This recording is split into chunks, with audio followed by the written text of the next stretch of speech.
Hello everyone, আশা করি আপনারা সবাই ভালো আছেন। আজ আপনাদের জন্য স্মাইল 2 মুভিটি এক্সপ্লেন করব। তার আগে স্মাইল 1 সম্পর্কে একটু ধারণা দেওয়া যাক। স্মাইল 1 এ আমরা এমন একটি প্যারাসাইট সম্পর্কে জানতে পারি যে একটি অভিশাপের মাধ্যমে মানুষদের একের পর এক মারতে থাকে। আর যেসব মানুষের উপর এই অভিশাপ আসে শুধুমাত্র তারাই প্যারাসাইটটি দেখতে পায়। প্যারাসাইটটি তাদেরকে ভয় দেখিয়ে সুসাইড করতে বাধ্য করে। সুসাইড করার আগে তাদের মুখে একটি ভয়ানক হাসি থাকে, আর সেটা দেখার মাধ্যমেই অভিশাপটি এক শরীর থেকে অন্য শরীরে ট্রান্সফার হয়। আর তেমনটাই আমরা প্রথম পার্টে রোজের সাথে হতে দেখি। লরা নামের একটি মেয়ের মাধ্যমে অভিশাপটি তার উপরে আসে, আর প্যারাসাইটটি তার ব্রেনে কন্ট্রোল করে নানাভাবে ভয় দেখাতে শুরু করে। রোজ এ ব্যাপারে তার বন্ধুদেরকে বলে, কিন্তু কেউ তার কথা বিশ্বাস করে না। সবাই তাকে পাগল মনে করে দূরে সরে যায়, এমনকি তার বয়ফ্রেন্ডও তাকে ছেড়ে চলে যায়। সে একদমই একা হয়ে পড়ে। তখন সে তার এক্স বয়ফ্রেন্ড জনের কাছে সাহায্য চায়। জন একজন পুলিশ অফিসার, তাছাড়া এ ধরনের ঘটনা সে আগেও তদন্ত করেছে। জন তাকে সাহায্য করতে রাজি হয়। তখন সে খোঁজ নিয়ে জানতে পারে এই ধরনের ঘটনায় আক্রান্ত ব্যক্তি 7 দিনের মধ্যেই মারা যায়। আর এটা থেকে বাঁচার একটাই উপায়, আক্রান্ত ব্যক্তি যদি কোনো এক ব্যক্তিকে দ্বিতীয় আরেক ব্যক্তির সামনে মেরে ফেলে, যাতে করে দ্বিতীয় ব্যক্তির উপর অভিশাপটি চলে যাবে আর সে বেঁচে যাবে। কিন্তু রোজ কোনো মানুষকে মারতে চায় না, এজন্য সে তার মায়ের পুরনো বাড়িতে নিজেকে বন্দি করে রাখে, যাতে করে অভিশাপটি অন্য কারোর উপর যেতে না পারে। কিন্তু জন খুঁজতে খুঁজতে তার কাছে চলে আসে।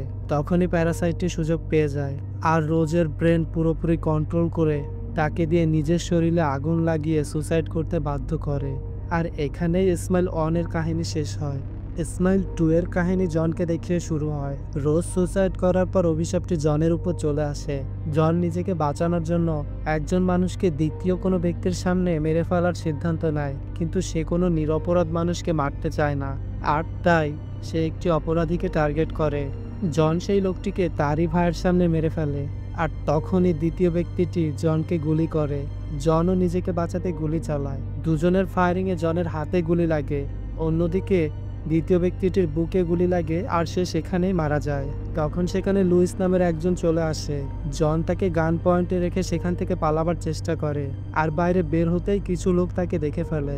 তখন সে আবার ঘরের মধ্যে চলে আসে, আর পিছনের জানালা ভেঙে দৌড়ে মেন রোডে এসে দাঁড়াতেই একটি গাড়ি এসে তাকে পিষে মেরে ফেলে, আর তার রক্তে রাস্তার উপরে স্মাইলি চিহ্ন হয়ে থাকে। দৃশ্য পরিবর্তন হয়, আর আমরা মুভির মেন ক্যারেক্টার স্কাইকে দেখি। সে অনেক জনপ্রিয় একজন পপস্টার। টিভি শো এর মাধ্যমে তার কামব্যাকের খবর দর্শকদেরকে জানায়। 1 বছর আগে তার বয়ফ্রেন্ড পলের সাথে লং ড্রাইভে যেয়ে ভয়ঙ্কর অ্যাক্সিডেন্টের শিকার হয়। অ্যাক্সিডেন্টে পল মারা যায়, কিন্তু সে বেঁচে যায়। কিন্তু তার অনেক আঘাত লাগে, আর সেটা রিকভার হতে প্রায় 1 বছর সময় লাগে। 1 বছর পর সে আবার তার কাজে ফিরে আসে, কিন্তু আজও সে অ্যাক্সিডেন্টের দিনটা মনে করে আটকে ওঠে। এমনকি সে আগের থেকেও বেশি ড্রাগস নেওয়া শুরু করে দেয়, যাতে সে ওই দিনটা ভুলে থাকতে পারে। তার প্রথম কনসার্টের ডেট অ্যানাউন্সমেন্ট করে দেয়। কনসার্টের সকল দায়িত্ব তার মা এলিজাবেথ দেখাশোনা করে। স্কাই তার কনসার্টের জন্য রিহার্সাল শুরু করে, আর রিহার্সাল করার সময় তার ব্যাক পেইন শুরু হয়। অ্যাক্সিডেন্টের পর থেকেই তার শরীরে অনেক রকম সমস্যা দেখা দেয়, কিন্তু এ ব্যাপারে সে কাউকে কিছুই বলে না, আর রিহার্সাল কন্টিনিউ করে। রিহার্সাল শেষে তার মা ও অন্যদের থেকে লুকিয়ে স্কাই ড্রাগ ডিলারের কাছে আসে। ড্রাগ ডিলারের বাসায় আসতেই তার উপর অ্যাটাক হয়, আর তখনই আমরা দেখি অ্যাটাক করা ব্যক্তিটি আর কেউ নয়, লুইস ছিল। প্যারাসাইটটি অলরেডি তাকে ভয় দেখাতে শুরু করে দিয়েছে, এজন্য সে স্কাইকে প্যারাসাইট মনে করে তার উপরে অ্যাটাক করে। তখন স্কাই বলে, আমি ড্রাগস নিতে এসেছি, আমি তো আসার আগে তোমাকে মেসেজ করেছি। তখন সে ফোন বের করে মেসেজ চেক করে। মেসেজ দেখে লুইস রিল্যাক্স হয়, আর তাকে বসতে বলে ভিতরের রুমে ড্রাগস আনতে যায়। কিন্তু অনেক সময় পার হওয়ার পরেও লুইস বের হয় না, আর হঠাৎই চিৎকার করে দৌড়ে স্কাইয়ের সামনে চলে আসে, আর অদ্ভুত ধরনের আচরণ করতে থাকে। তার দিকে তাকিয়ে সেই ভয়ানক হাসিটা দেয়, যেটা দেখে স্কাই ভয় পেয়ে দূরে সরে যায়। আর তখনই লুইস জিমের প্লেট উঠিয়ে নিজের মাথায় আঘাত করতে থাকে, আর ততক্ষণ পর্যন্ত আঘাত করতে থাকে যতক্ষণ পর্যন্ত সে মারা না যায়। এসব দেখে স্কাই পুলিশকে ফোন করতেই যাবে, তখন টেবিলের উপর ড্রাগস পড়ে থাকতে দেখে থেমে যায়, আর ভাবে পুলিশ আসলে হয়তো সেও ফেঁসে যাবে। তাই ফোন না করে সেখান থেকে পালিয়ে বাসায় চলে আসে। লুইসের এমন ভয়ানক মৃত্যুর কথা ভেবে সে সারা রাত ঘুমাতে পারে না। পরের দিন সে কনসার্টের জন্য রেডি হচ্ছিল, কিন্তু তাকে অনেক দুর্বল দেখে তার মা জিজ্ঞেস করে, তোমার কি হয়েছে? অনেক দুর্বল দেখাচ্ছে। তখন স্কাই বলে, আমার কিছুই হয়নি, আমি ঠিক আছি। তার মা বলে, তুমি এক কাজ কেন করছো না, জেমার সাথে কোথাও থেকে ঘুরে আসো, তাহলে হয়তো তোমার মুড ভালো হয়ে যাবে। স্কাই বলে, তার কোনো দরকার নাই, আমি একদম ঠিক আছি। জেমা তার বেস্ট ফ্রেন্ড, কিছু সমস্যার কারণে তাদের মধ্যে সম্পর্কটা আর আগের মতো নেই।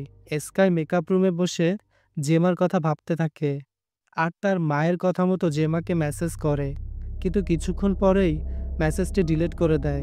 আর তখনই একটি আননোন নাম্বার থেকে মেসেজ আসে আর তাকে জিজ্ঞেস করে, তুমি কি কাল রাতে লুইসের বাসায় ছিলে?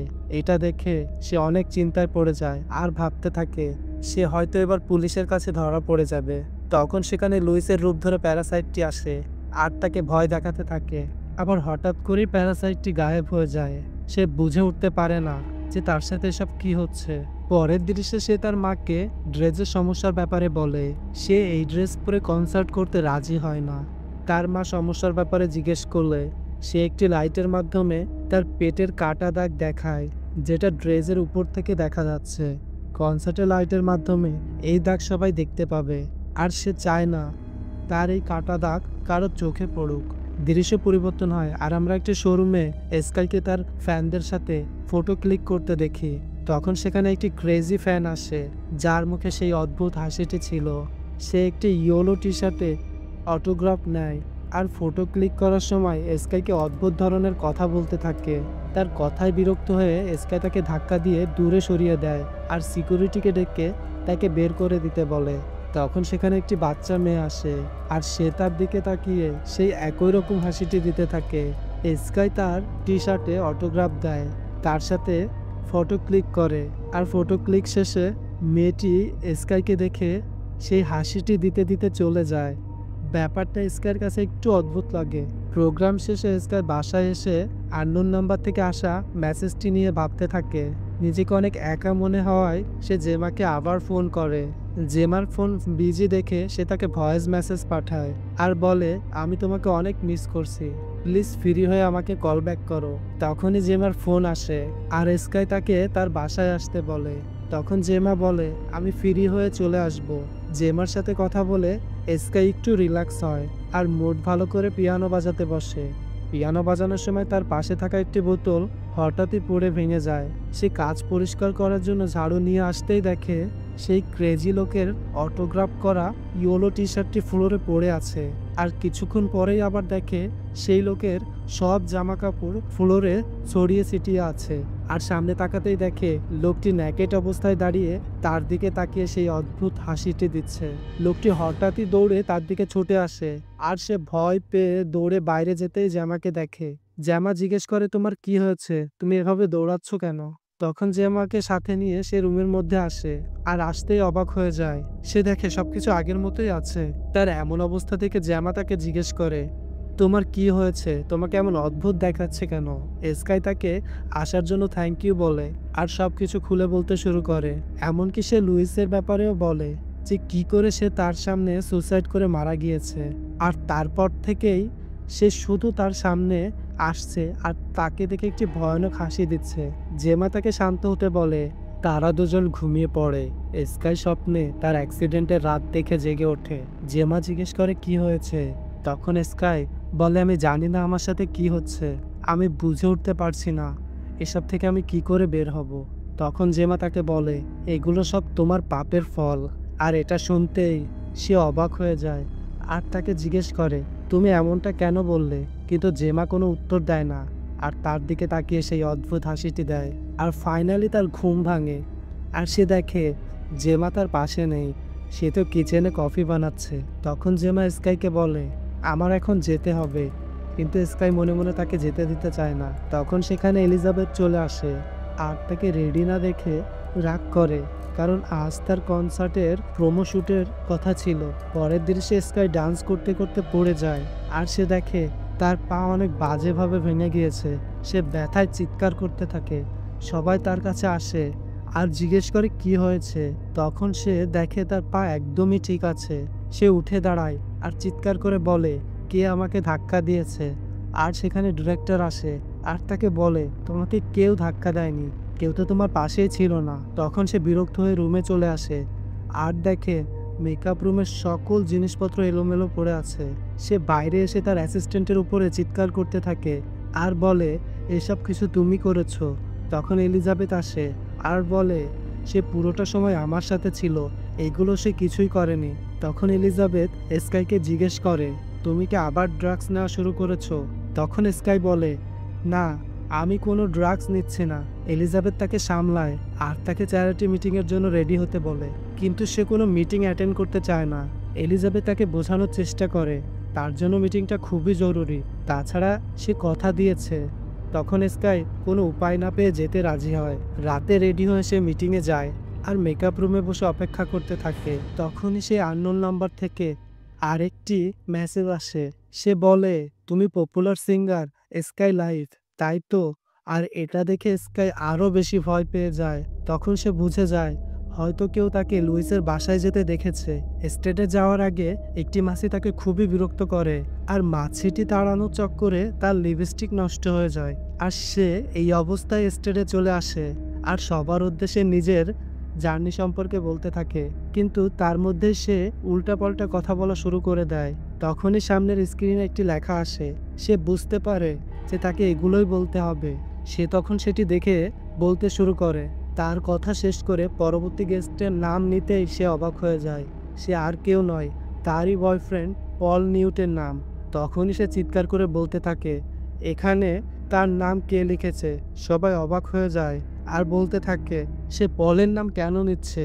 সে তো 1 বছর আগেই মারা গিয়েছে। তখনই আমরা পলকে দেখি ভিড়ের মধ্যে থেকে সেই অদ্ভুত হাসি মুখে স্কাইয়ের দিকে আসছে আর সেটা দেখে সে চিৎকার করে বলতে থাকে, তুমি পল হতে পারো না।